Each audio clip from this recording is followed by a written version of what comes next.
Bilingualism then and now. Bilingualism has been proven to charge children's learning and even change the structure of the human brain.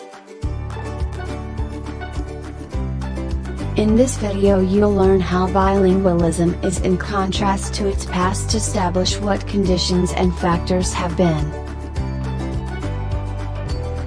evaluated, redefined, and integrated.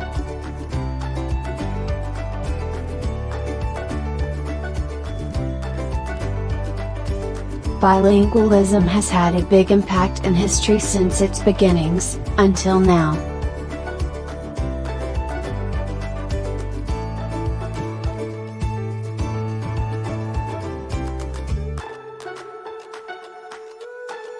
It has had many changes since at first was considered as a negative practice, but different studies have proved its effectiveness in the education field.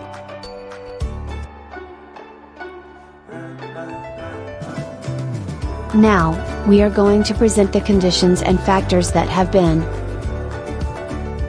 evaluated. Then, equal educational opportunity for all students was not possible. The educational and environment conditions were poor, most children were denied access to education, and when it was made available, it was under segregated conditions. Segregation based on basic level of language, nationalities, or racism.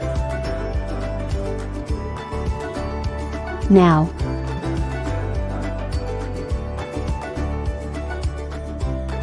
bilingual education is necessary for current environments, as it can be a good resource for students to comprehend in a better way a specific topic, comparing it to their mother language.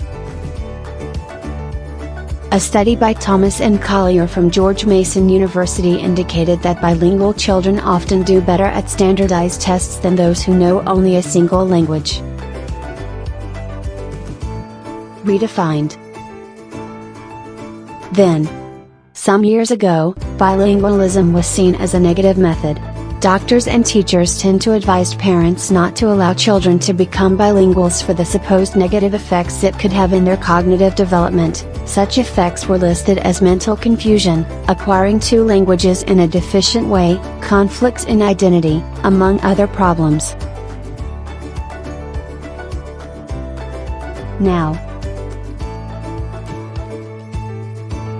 Nowadays, bilingualism has been redefined as a nice method for students to have an advantage in learning process.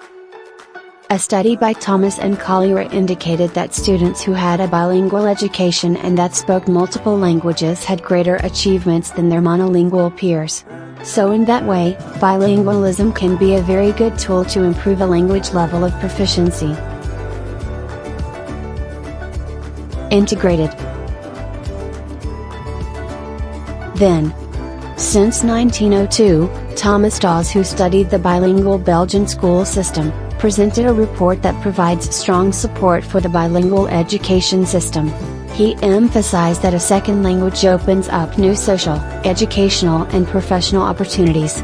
However, in 1924 Smith and John Hughes published a book titled The Bilingual Problem, followed by the publications of the results obtained by 1923, and Smith, 1923. A monoglot children at the age of 8 to 11, have a better progress than the bilingual children in the power of expressions, choice of vocabulary, and accuracy of thought.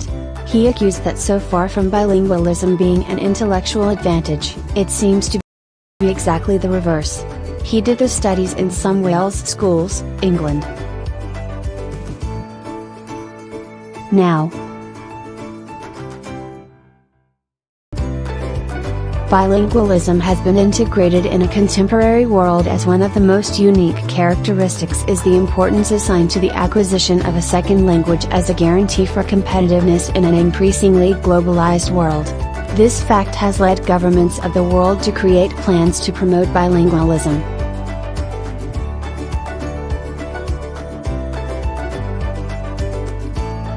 Final conclusions.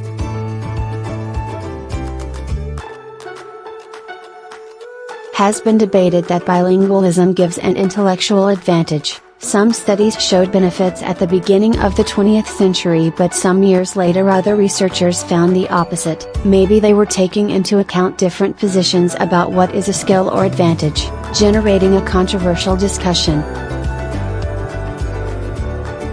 Even if in the past bilingualism was considered a negative practice, nowadays bilingualism is linked to benefits for cognitive processes and intelligence. Bilingual people have been thought to have better thinking abilities.